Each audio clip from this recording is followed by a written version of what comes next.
Vou dizer uma coisa que talvez você não goste, mas eu preciso falar. A segunda temporada de Percy Jackson e os Olimpianos conseguiu a proeza de ser melhor do que o livro. A real é que pra mim o Mar de Monstros sempre foi o patinho feio da obra do Tio Rick, e eu acho que a série conseguiu trazer pra história uma profundidade que o próprio Tio Rick não tinha conseguido fazer ainda 20 anos atrás. Faltava experiência, faltava um pouquinho de maturidade como escritor ainda. Mas calma, nem tudo são flores. A gente precisa falar também ainda sobre alguns problemas de ritmo e por que 8 episódios pra mim ainda são pouco. Olá, esse é o Cultura Geek, não repara a bagunça. Vale lembrar que essa é uma resenha da temporada completa e por isso ela contém spoilers, ok? Mas antes de você sair ou antes de continuar, não se esqueça de deixar um like aqui no vídeo, seguir o canal, comentar a sua opinião, ajuda esse vídeo a chegar a cada vez mais pessoas. Pra mim, o principal problema é que essa série precisava de 10 episódios por temporada. Uma das coisas que me evidencia isso é que eu acho que a série ainda tem uns cortes secos em que eles estão num lugar, de repente corta, eles estão em outro, que falta ali alguns momentos de transição. Isso melhorou muito desde a primeira temporada. Na primeira eu acho que era pior. Mas mesmo tendo melhorado, ainda é uma coisa que me causou incômodos em alguns pontos específicos. Isso é uma das coisas que atrapalham o ritmo, assim como também as cenas de luta, de conflitos, porque elas não estão me passando uma sensação de perigo real. Se a cena de batalha é muito curta, ela rapidinho é resolvida, eu acho que a gente não consegue acreditar que o Percy ou os outros protagonistas estão realmente em perigo. E tudo bem, eu entendo que essa é uma série infanto-juvenil, então também não espero que seja um episódio inteiro de batalha, não vamos ver sangue e outras coisas parecidas, mas eu acho que dava pra encontrar um equilíbrio. Eles fizeram avanços também nessa parte. A cena da batalha final ficou melhor do que, por exemplo, a batalha do Percy contra o Deus Ares, mas eu acho que ainda tem espaço pra se aprimorar aí. O que me deixa feliz é perceber que a série tá percebendo essas coisas e tá fazendo melhorias aí de uma temporada pra outra. Só que se a série ainda está procurando o seu tom e o seu ritmo, por outro lado, ela tá acertando em cheio no desenvolvimento de personagens. Esse desenvolvimento melhor que eles tiveram faz toda a diferença para a história. Por exemplo, com o Percy e a Annabeth, que foram atualizados de uma maneira que eu acho que o jovem de hoje vai conseguir se identificar com eles, do mesmo jeito que os jovens da minha geração se identificaram com os do livro lá atrás. Mais do que isso, a forma como a série trabalhou com diferentes pontos de vista e foi trazendo de maneira mais clara e direta pontos positivos e negativos de cada personagem, isso me remete a uma evolução que eu percebi na escrita do próprio Tio Rick quando a gente passa de Percy Jackson para o Heróis do Olimpo. Isso foi uma das coisas que mais me chamou a atenção quando eu comecei a ler Heróis do Olimpo, e inclusive foi legal perceber que ter aproveitado esse tempo que se passou desde a publicação original dos livros até o momento em que o roteiro foi escrito, deu uma oportunidade dessa história amadurecer, esses personagens amadurecerem, e isso foi muito bem refletido na série. Isso enriqueceu em especial os personagens da Clarice, da Circe e do Polifemo. A Clarice, ela sempre me pareceu muito unidimensional nos livros até muito tarde na história.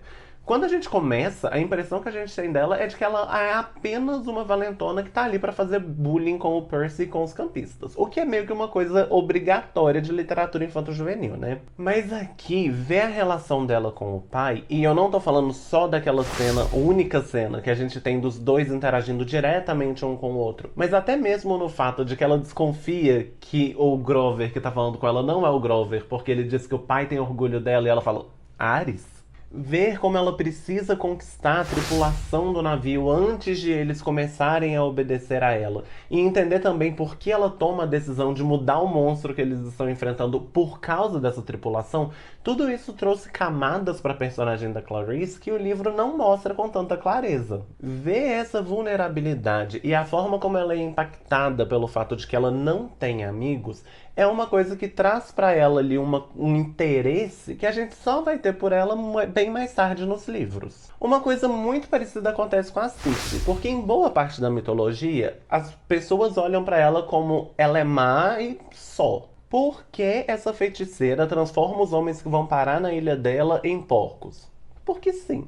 E eu acho que os livros de Percy Jackson acabam por perpetuar um pouco dessa tradição. Só que a série coloca ela com uma preocupação muito legítima e até pedagógica, porque ela tá muito perto ali das sereias. Ela precisa se certificar de que esses heróis estão prontos para passar pelas sereias, e é por isso que ela mantém eles ali tentando ajudar eles a fazer um processo terapêutico. Se eles não estiverem prontos, eles vão perecer logo ali na frente dela. Ela tem que assistir isso. Então é uma preocupação real para ela deixar eles bem equipados para esse momento. Aqui ela não é má porque ela quer. Aqui ela tem limites bem estabelecidos porque ela não quer falhar com esses semideuses. Ela continua sendo má? Talvez. A gente tem aquela cena em que ela toma de volta a cera que eles pegaram para poder tampar os ouvidos. Então ela colocou eles num risco que eles não precisavam correr. Mas ao mesmo tempo, a série deu pra gente motivos para que ela queira ter exemplos que ela possa mostrar para os outros semideuses e falar: olha só, é isso que vocês querem que aconteça? De professor para professor, cada um tem a sua pedagogia. Te respeito, Circe. Inclusive, amei a cena pós-créditos que a gente tem com ela, que mostra que ela conseguiu transformar essa fuga dos dois em uma oportunidade para continuar treinando os semideuses. Olha só, a diva ensinou, tá, ó, aulas de empreendedorismo. E o Polifemo, pra mim, é um outro exemplo disso. E o mais gritante, eu acho também. Porque boa parte da história de O Mar de Monstros é justamente mostrar pra gente que o Tyson, independente de ser um ciclope, também pode aprender, também pode criar laços de amizade e também merece chances na vida. Só que o único outro ciclope que a gente vê a fundo, que a gente tem um nome, tem uma história e tudo mais, é mostrado como sendo uma pessoa que não aprendeu nada ao longo de 3.000 anos. Ele é só um vilão bobo e eu acho que, inclusive, como consequência, ele acaba sendo muito fácil de vencer. Lembra do que eu tava falando sobre sensação de perigo? Isso foi uma das coisas que a série aprimorou. Do jeito que o livro desenvolve, eu acho que fica complicada essa proposta de dizer que, bom, todo mundo merece uma segunda chance porque todo mundo tem uma forma de evoluir, se no fundo, com o Polifemo, ela tá nos dizendo que o preconceito da Annabeth é sim justificado, só não com o Tyson, que é apenas uma exceção. E justamente por isso, ele acaba virando um espelho pro Tyson. Porque na hora que a gente sabe que ele tem os mesmos poderes que o Polifemo, ele tem a mesma capacidade de virar a mesma coisa que o Polifemo virou, aqui faz muito sentido, aqui se reforça muito a importância do acolhimento e da criação que ele recebeu de Kelly Jackson. Sim, a mesma mulher que a primeira temporada estabeleceu que foi quem fez o Percy um herói, não o sangue de Poseidon. E é por isso também que é tão forte e importante a cena de confronto entre o Tyson e o Polifemo. É justamente o Tyson dizendo o que ele não quer se tornar. E, inclusive, é a coisa mais fofa do mundo quando eles descem do navio. Eles não fazem ideia de como eles podem chegar até o acampamento, já que eles não têm dinheiro. E aí o Tyson diz: nós precisamos da ajuda de uma pessoa sábia e forte. E aí ele liga pra ela.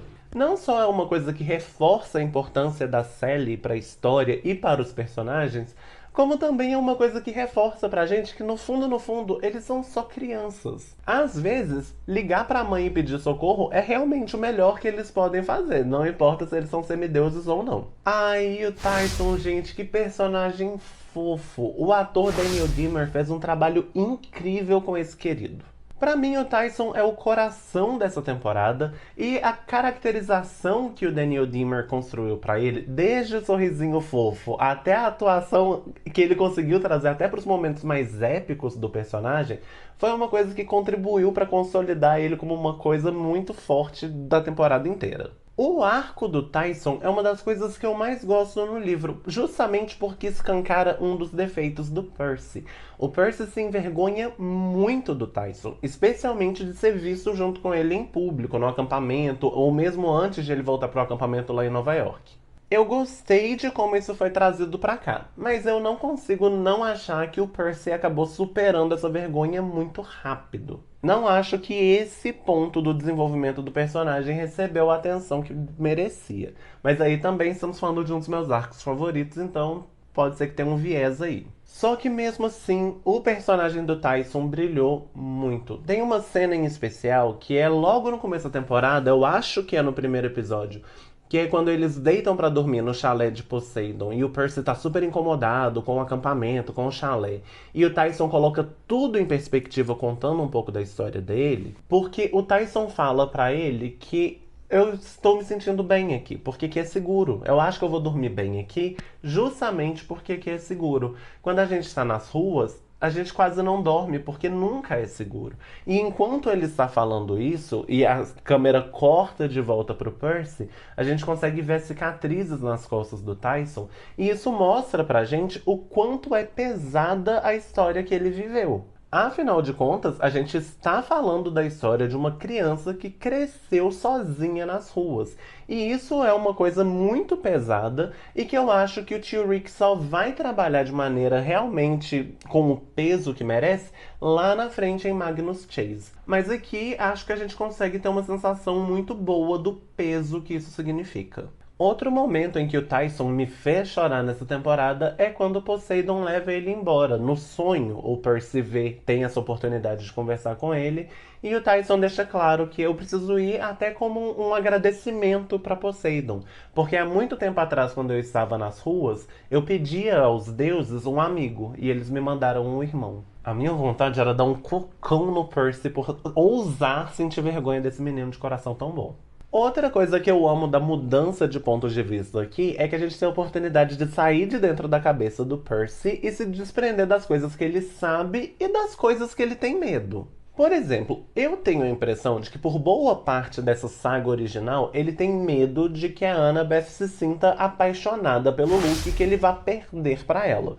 Só que isso vem do medo que ele sente de perder ela porque ele é o namorado dela. Sim, o Percy é o Bentinho de Nova York. Só que a série deixa bem claro desde o começo que a relação entre ela, a Talia e o Luke é uma relação de irmãos. É por isso que com essa temporada a gente consegue ter um distanciamento pra gente ver, sim, o Percy magoado com a traição do Luke no final da primeira temporada. A gente vê ele se sentindo ameaçado com a Annabeth, mas a gente também tem a oportunidade de ver o outro lado. Inclusive, justamente essa riqueza de pontos de vista é o que permite que a gente sinta mais o peso do momento em que o Percy precisa entregar o Velocino pro Luke para ele poder curar a Annabeth. Isso também serve para intensificar um certo conflito entre a Annabeth e o Percy ao longo dessa temporada, porque eles estão o tempo todo discutindo ali entre eles se o Luke merece ser salvo ou não. Eles não chegam até uma grande discussão sobre isso nessa temporada, mas é uma coisa que é recorrente. Toda vez que eles precisam lidar com as consequências das ações do Luke, eles acabam trocando ideias nesse aspecto novamente. O Percy sempre vindo com o viés de viu só como ele não presta, e a Annabeth sempre tendo um contexto e geralmente trazendo um flashback que explica pra gente um pouco do porquê o Luke toma as decisões que ele toma. E com isso, o Luke é mais um dos antagonistas que acaba ganhando mais profundidade, mais camadas com essa adaptação. Nessa temporada a gente quase não vê o Grover, mas eu gostei do que a gente viu. Gostei de ter visto ele aprendendo a usar a flauta de Pan, porque nessa busca de Pan é um arco que vai ser mais importante mais pra frente na história. Inclusive, nesse arco de história, gosto de quando o Polifemo planta a sementinha da dúvida ali na cabeça dele, dizendo, ué, quem você acha que colocou o Velocino aqui? Porque aí coloca uma dúvida na cabeça do Grover. Será que Pan colocou isso aqui como uma armadilha para que sátiros simplesmente não consigam procurar por ele? Por outro lado, apesar de ter gostado dessa abordagem, eu também senti falta de que ele fosse abordado mais vezes. O sumiço do Grover, a falta de atenção pro arco dele, que acontece ele por parte dos outros personagens que estão envolvidos em algo maior, não permite que a gente tenha um desenvolvimento maior dessa dúvida. E eu espero que isso seja corrigido na terceira temporada, a gente possa ver mais o Grover se questionando sobre isso. O próprio arco da Talia é uma coisa que eu gosto muito aqui, porque no livro a gente tem o final da jornada toda, aí eles conseguem colocar o Velocino na árvore, e tá, beleza, tudo se resolve, daí a pouco a gente tem, puf, a Talia sai da árvore e fica todo mundo gag dela gag. Só que aqui a gente vê os personagens construindo esse raciocínio antes. Se o Velocino cura tudo e a Talia está de certa forma viva ali dentro, pode ser que ela seja curada e tirada da árvore. Eu vi boa parte dos telespectadores reclamando disso nas redes sociais, lá no TV Time, que é o aplicativo que eu uso pra controlar. Por quê? Porque as pessoas se lembravam do plot twist que isso é no livro, e é um plot twist muito forte mesmo, e é um que as pessoas queriam ver na série. Elas queriam ver as pessoas que estão vendo agora sem ter lido os livros passando pelo mesmo choque. E isso não aconteceu. Só que eu acho que isso foi um grande acerto. Primeiro, porque o que no livro acontece como um acaso, aqui acontece como escolha. Os personagens curam a árvore sabendo que isso pode trazer a Thalia de volta e sabendo o que o retorno da Thalia pode significar, em especial para o Percy. Para Annabeth, isso é uma esperança. Ela quer rever a irmã dela. Para o Percy, isso é um pesadelo, porque a Thalia estar viva é um impacto que impulsiona a profecia que ele ouviu. Isso é uma coisa que ele reforça no final, dizendo que os meus pesadelos estão acordados. Tudo isso traz um peso para a situação que o livro não passava. Inclusive, todos os flashbacks que a gente recebeu de Annabeth com Thalia e Luke são muito importantes para a gente entender por que o Luke é tão revoltado, mas também é Thalia. E aí, quando ela acorda, aqueles poucos minutos que a gente passa com ela acabam fazendo muito sentido. Primeiro, ela indo procurar a Annabeth e se chocando com o fato de que a criança que ela deixou hoje é uma adolescente. Então isso mostra pra gente que ela entende que o tempo passou enquanto ela estava ali e isso mostra o choque que ela sente. E traz também o peso pro Percy por causa da profecia, porque afinal de contas a profecia fala que é um filho dos três grandes, e nós temos os dois até o momento. Pode ser o Percy, que tá com 13 anos e com isso eles têm 3 anos para resolver a situação, ou pode ser a Thalia, que tá com 15 e isso deixa eles com tipo 1 ano para resolver tudo. Isso acontecer nesse momento da história e termos os personagens conscientes sobre isso aqui nesse ponto da história é muito importante para a gente entender o impacto que é o retorno da Thalia e também as escolhas que ela vai tomar daqui para frente. E eu preciso dizer que a escolha do elenco também foi genial. O tio Rick estava muito certo quando ele estava reclamando dos filmes lá atrás, que a idade dos personagens é um elemento fundamental para que eles funcionem em tela. No começo das filmagens, esses atores tinham as idades certíssimas com os personagens. Hoje eles estão um pouco mais velhos, mas ainda assim continuam mais adequados do que os atores nessa época da adaptação. A questão da idade adequada, junto com a qualidade de atuação que eles estão trazendo, apesar de serem muito jovens, é o que permite que a gente tenha uma dualidade aqui nos personagens, que é muito importante pro livro. Porque a gente tem algumas cenas cômicas e descontraídas que pra mim sempre foram um dos grandes atrativos do trabalho do tio Rick, e a série conseguiu trazer isso muito bem. Seja lá no Percy fazendo dancinha na primeira temporada enquanto ele esperava o pessoal resolver o jogo, seja na Annabeth aqui balino e imitando uma ovelha, que foi uma coisa que ficou muito fofa e muito divertida. Isso não vai funcionar num adulto interpretando um adolescente que deveria ser uma criança. Isso realmente só vai funcionar na mão de uma criança ou um adolescente, que é o caso da Lia e do Walker. Junta essas qualidades com o carisma natural que eles têm e a forma como isso transparece nas entrevistas e eventos que eles participam, não tem como não dizer que este era o elenco perfeito para a adaptação de Percy Jackson. Então, sendo bem sincero, eu esperava que essa temporada fosse ser fraca, justamente porque O Mar de Monstros é o meu livro menos favorito dessa série. Aliás, é o livro que eu menos gosto do tio Rick como um todo. E ainda assim, a adaptação conseguiu me deixar feliz e com expectativas altas. Pra mim, isso é uma grande prova de sucesso, que na minha opinião, a adaptação funcione melhor do que o material original. Mas e você? Acha que esses acertos valeram a pena ou você ainda sente que o ritmo é uma coisa que está atrapalhando a sua experiência? Você pode querer falar sobre cada ponto que eu levantei aqui ou pode fazer só um comentário geral, mas vamos aproveitar para a gente poder conversar um pouco sobre a série de Percy Jackson e os livros também enquanto a série não volta. Aliás, ótima notícia que a gente já vai receber a terceira temporada ainda esse ano. Por hoje é só, até a próxima. Depois você volta mais.